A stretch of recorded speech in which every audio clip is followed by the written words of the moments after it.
everyone, it is Tiffany here today, driving with my crazy chauffeur again. So if the phone's bouncing all over the place, you know it's because somebody's driving. Anyways, I wanted to jump on here today and talk about failure.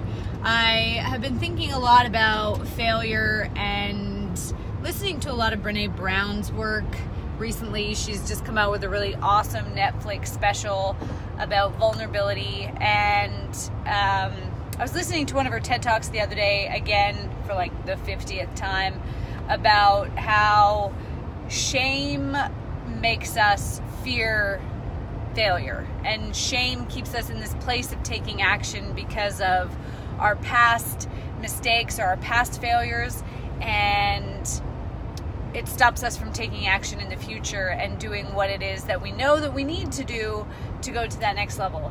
So I've had some pretty epic failures in my life, and I don't regret any of those experiences, and I wouldn't, if I could go back and change things, I would not do any of those things differently.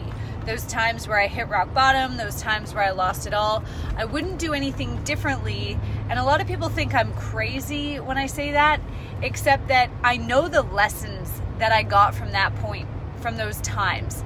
And those lessons ultimately have led me to where I am today, sitting here with my crazy chauffeur, and have given me the lessons that I've needed to be able to empower other people, set my business up the way that I have, I have a slew of massive opportunities coming my way. They're not even opportunities, they're massive things in the works that you guys are going to see explode over the next couple weeks and couple months. And so I wanted to just jump on here today and share some of those experiences with you, and share the lesson with you so that you can see why I don't view those things as failures, and why I am completely okay taking massive action now, because I don't believe that I can fail. The day that I fail will literally be the day that I die, because that just means that I stop getting back up. And I can tell you that the day that I'm on my deathbed, I'm not even going to view that as a failure, because I know the legacy that I've left behind. And when you can look at any circumstance and say that you're either going to win or you're going to learn, which is going to help you win in the future, suddenly there's no such thing as failure anymore. And that is the most important first step, really, to taking action. So before I get started, after that long preamble, I just want to remind you, head over to rewiringmymind.com. Got some freebies over there for you.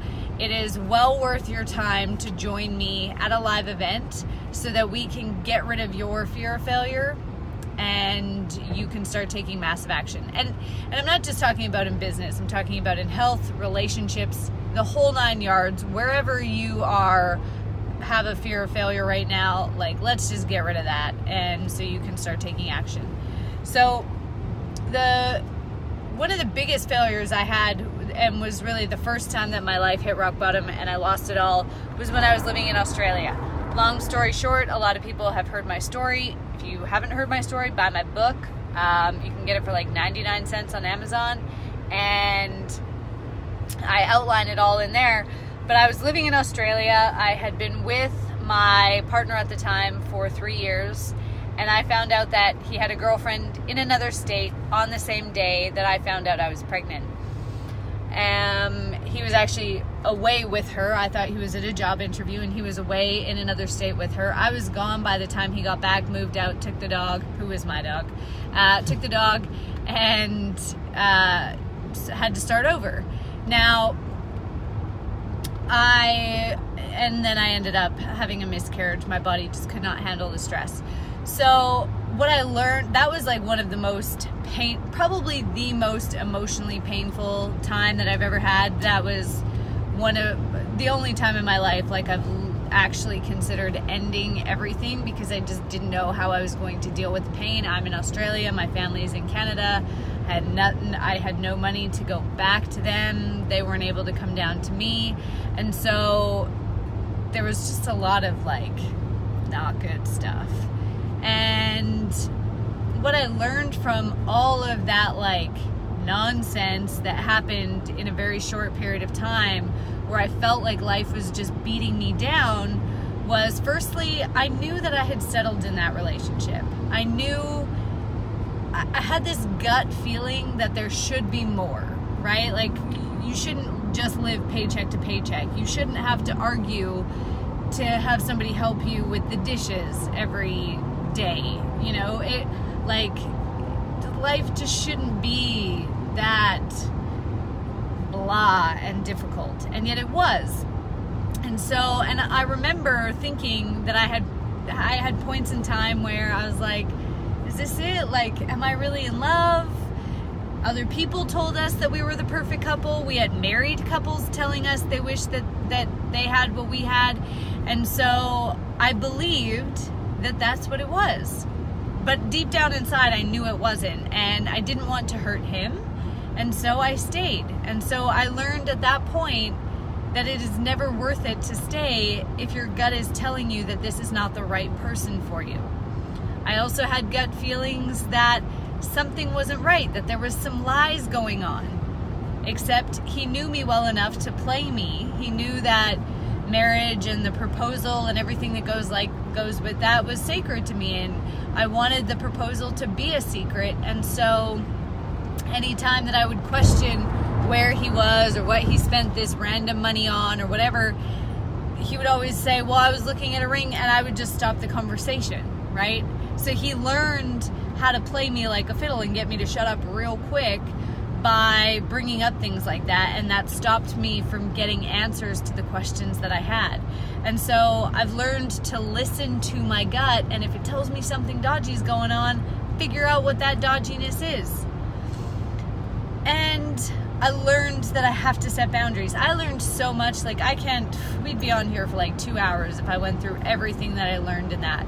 But that was my biggest moment of learning, firstly, that I had to deal with my past abuse from my stepmom, that I had to deal with all of that stuff that I had with my biological dad, and that my lack of worthiness was leading me to settle in relationships and deal with behaviors that were not appropriate.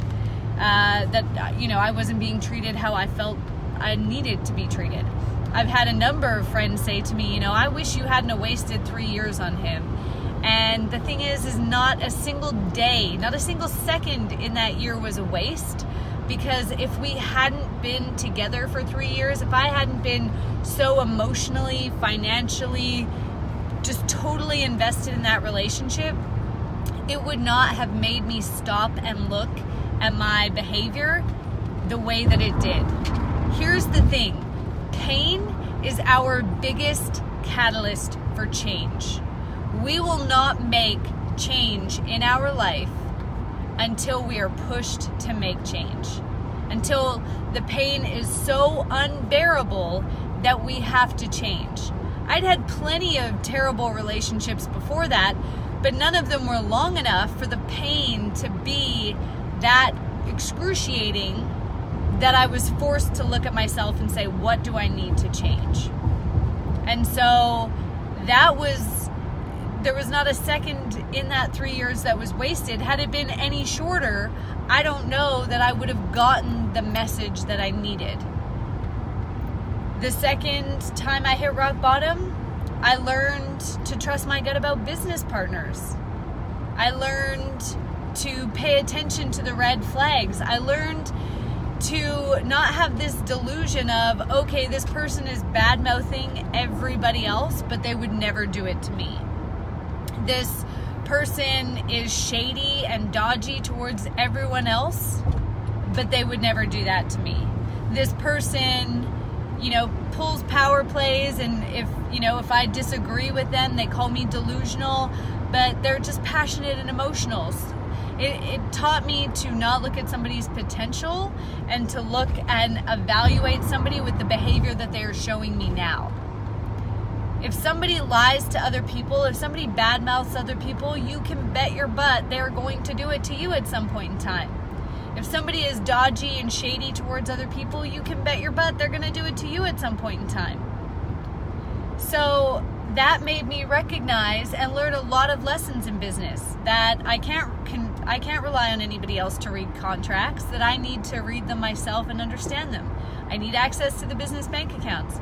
It sounds like a no-brainer, except I know tons of people who get into business partnerships with people and they're like, well, I'm not a money person, so you just handle it. And they never ask for access to the bank accounts because they're not the money person. So they'll just let that person handle it, and we're friends, or we have this partnership. So one thing that Marshall Silver tells me all the time that really hit me when he first said it was that honest people expect everybody else to be honest.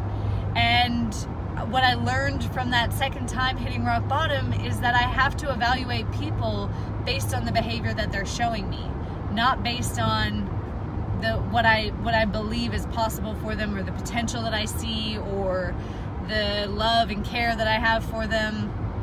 I have to base my opinion on the actions they're showing me, not on the words that they're speaking to me. So every failure, quote unquote, that I've had has led me to being the person that I am today. And so I would not go back and change a single one of those instances. In fact, those people that hurt me or screwed me or whatever, I am grateful for them because they have taught me invaluable lessons. They taught me lessons that were worth far more than any amount of money or time that I lost. And so when you can start to flip that script in your brain and really say to yourself, what do I need to learn from this? Whatever it was, a relationship, a trainer, a coach, a business partner, a job, a vacation, whatever it is, nothing is ever a waste of time. Nothing is ever a failure because you learn. We were out to breakfast this morning with one of Sid's nieces, and she fell over. And I watched her as she figured out that every time she fell over, she figured out how to pick herself back up. We fall over a lot as kids, and we're totally okay with that because we recognize that that's how we learn how to balance and where to put our feet. And, we touch the hot stove and we learn, okay, well, don't touch that hot burner anymore because it hurts. It's like I was worried about Lily. She was falling today. Yeah, Sid was saying he was worried about Nora Lee falling over this morning. And I just said to him, she's got to, it's okay if she falls now. We can't, you wouldn't wrap your kid in bubble wrap to stop them from falling over because that's how they learn to walk. And so stop doing it with yourself. If you give in to the fear of failure, you are essentially wrapping yourself with bubble wrap and stopping yourself from learning. So flip the script in your brain, start asking yourself, what did each of those failed relationships teach me? What did each of those failed businesses or failed ideas or failed attempts teach me? And if you need a little bit of help, make sure you go to rewiringmymind.com. I've got some freebies there. The last thing that I want to say is I put up a post about failures the other day and encouraged people to share their failures, firstly so that other people can see that when you fail, you survive. You don't lose a limb, you don't spontaneously combust, you're still alive, it's okay. I've had a $1.8 million business loss and I'm still standing here to talk about it.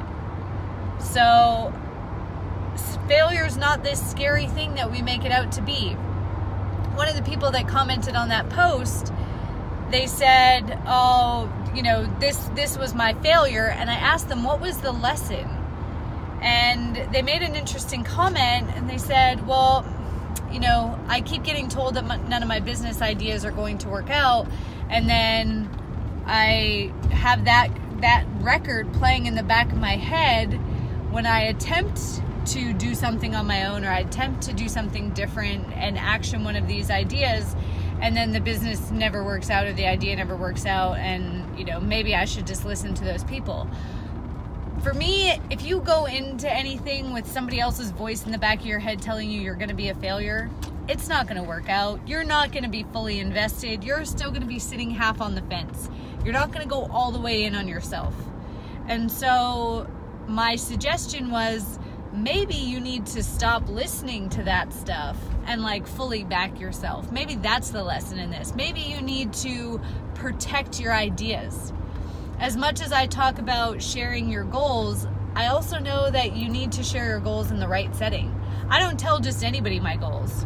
There are certain people that I actually don't share my goals with because I know they will not believe in the goal. It's just the goal is too big or the dream is too big for where they are at in their level of consciousness, and there is no judgment against those people.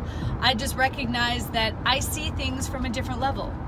I'm on a different stair in the staircase, and so I see the horizon differently than they do. So I know what is possible for me. And if somebody tells you that your ideas aren't very good, they're just telling you their reality. They're just projecting their reality on you. They're not saying anything about you. They're just telling you what they are not capable of doing. So I just wanted to jump on here and share that with you, and share that once you flip that script, once you decide to look at the things that don't go the way that you want them to as learning opportunities, and really sit down and reflect on those times and say, what do I need to learn from this? What do I need to know?